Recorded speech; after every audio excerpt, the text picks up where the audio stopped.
출애굽기 22장 말씀 함께 읽겠습니다. 사람이 소나 양을 도둑질하여 잡거나 팔면 그는 소 한 마리에 소 5마리로 갚고 양 한 마리에 양 4마리로 갚을지니라. 도둑이 뚫고 들어오는 것을 보고 그를 쳐 죽이면 피 흘린 죄가 없으나 해 돋은 후에는 피 흘린 죄가 있으리라. 도둑은 반드시 배상할 것이나 배상할 것이 없으면 그 몸을 팔아 그 도둑질한 것을 배상할 것이요, 도둑질한 것이 살아 그의 손에 있으면 소나 나귀나 양을 막론하고 갑절을 배상할지니라. 사람이 밭에서나 포도원에서 짐승을 먹이다가 자기의 짐승을 놓아 남의 밭에서 먹게 하면 자기 밭에 가장 좋은 것과 자기 포도원에 가장 좋은 것으로 배상할지니라. 불이 나서 가시나무에 댕겨 낯가리나 거두지 못한 곡식이나 밭을 태우면 불러온 자가 반드시 배상할지니라.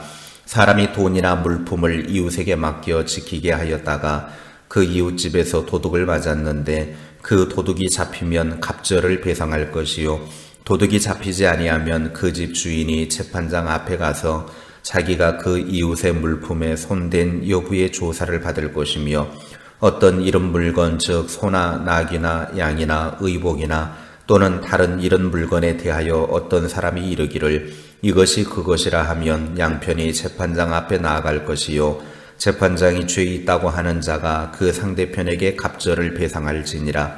사람이 나귀나 소나 양이나 다른 짐승을 이웃에게 맡겨 지키게 하였다가 죽거나 상하거나 끌려가도 본 사람이 없으면 두 사람 사이에 맡은 자가 이웃의 것에 손을 대지 아니하였다고 여호와께 맹세할 것이요, 그 임자는 그대로 믿을 것이며 그 사람은 배상하지 아니하려니와 만일 자기에게서 도둑 맞았으면 그 임자에게 배상할 것이며 만일 찢겼으면 그것을 가져다가 증언할 것이요, 그 찢긴 것에 대하여 배상하지 아니할지니라. 만일 이웃에게 빌려온 것이 그 임자가 함께 있지 아니할 때에 상하거나 죽으면 반드시 배상하려니와 그 임자가 그것과 함께 있었으면 배상하지 아니할지니라. 만일 새 낸 것이면 새로 족하니라. 사람이 약혼하지 아니한 처녀를 꾀어 동침하였으면 납폐금을 주고 아내로 삼을 것이요, 만일 처녀의 아버지가 딸을 그에게 주기를 거절하면 그는 처녀에게 납폐금으로 돈을 낼지니라. 너는 무당을 살려두지 말라. 짐승과 행음하는 자는 반드시 죽일지니라. 여호와 외에 다른 신에게 제사를 드리는 자는 멸할지니라. 너는 이방 나그네를 압제하지 말며 그들을 학대하지 말라. 너희도 애굽 땅에서 나그네였음이라.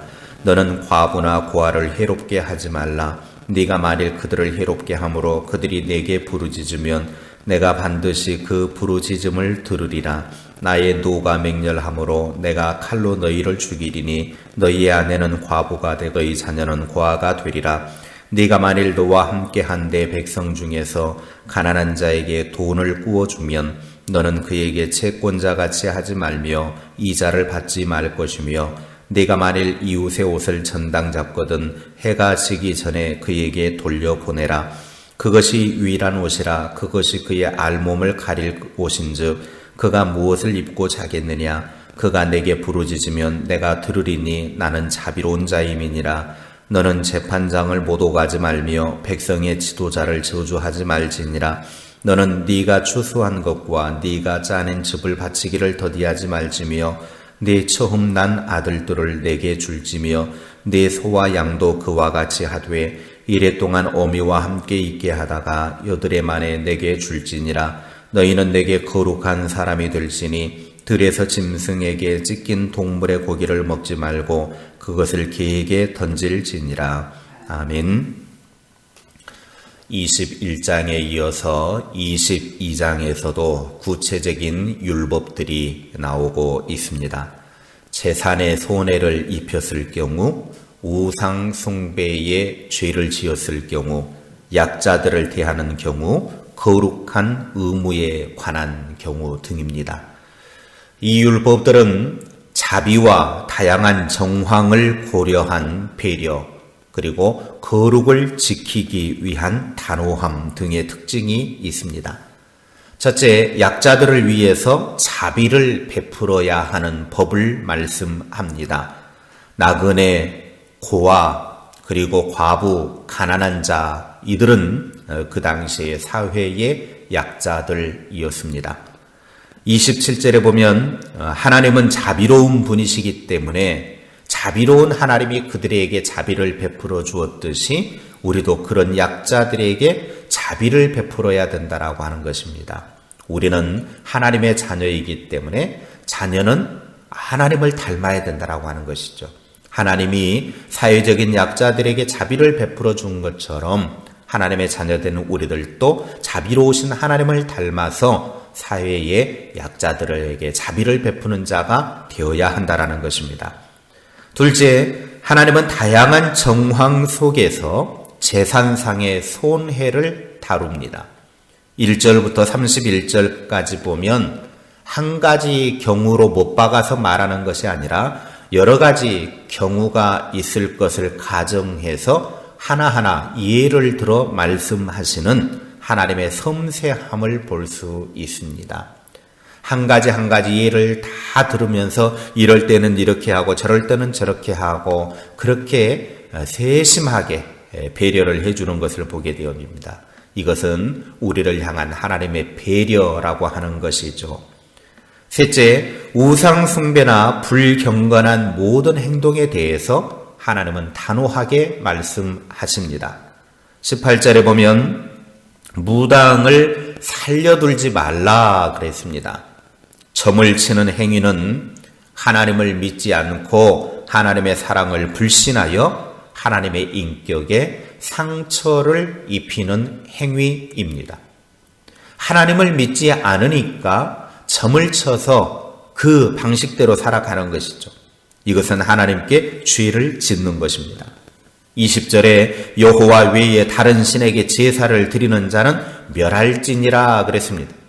십계명에서 제시된 우상 숭배 금지 명령을 다시 반복함으로써 하나님이 우상 숭배를 얼마나 싫어하시는지를 다시 한번 잘 보여주고 있습니다. 우상 숭배를 허용한다거나 사랑을 빌미로 해서 불경건한 행위를 받아들여서는 안 된다라고 하는 것입니다. 하나님께서 이러한 법 규정을 정하시는 이유는 언약 공동체가 공정한 사회를 형성할 수 있도록 하기 위한 제도입니다. 공동체를 구성하는 사람들이 서로 평화의 관계를 유지하면서 그 어떤 사람도 억울한 일을 당하지 않도록 하는 것이 최우선의 목적으로 삼는 것입니다. 이것이 바로 이스라엘 자신이 복이 됨과 동시에 열방을 향한 복의 통로가 되는 유일한 길이기 때문입니다. 하나님의 공동체가 법 규정을 세움을 통해서 그 법 테두리 안에서 서로가 서로를 존중하고 서로의 것을 소중히 여기고 나의 것도 소중하지만 남의 것들도 귀하다라고 하는 것을 서로 알고 지켜나가자라고 하는 것입니다. 그래서 어느 누구도 억울한 일 당하지 않고 평화로운 삶을 살도록 하기 위한 제도가 법 규정입니다. 그래서 법 안에 살면 서로 평화롭고 행복하게 살지만 법을 벗어나고 법을 악용하고 법을 자기들 마음대로 이용하게 되어지면 거기서부터는 문제가 발생하고 공동체가 파괴가 되어진다라고 하는 것입니다. 그러므로 우리는 늘 언제나 이 나라, 이 백성, 또 교회 모든 곳이 법 테두리 안에서 서로가 서로를 귀하게 여기고 자신의 것을 귀하게 여기듯 남의 것도 귀하게 여기고 평화로운 삶을 살아가는 그런 삶이 되어질 수 있기를 주님의 이름으로 축복합니다. 기도하겠습니다. 하나님께서 이스라엘 백성들에게 광야 생활을 하면서 이제 그 광야 생활 시작하는 그 모든 일정 속에서 여러 가지 법 규정을 제시해 주고 있습니다. 하나님이 이렇게 이스라엘 백성들에게 법 규정을 제시해 주시는 이유는 공동체가 공정한 사회를 이루어가고 어느 누구도 억울한 일을 당하지 않고 평화의 관계, 소중한 삶을 살아갈 수 있도록 하기 위한 법이었습니다.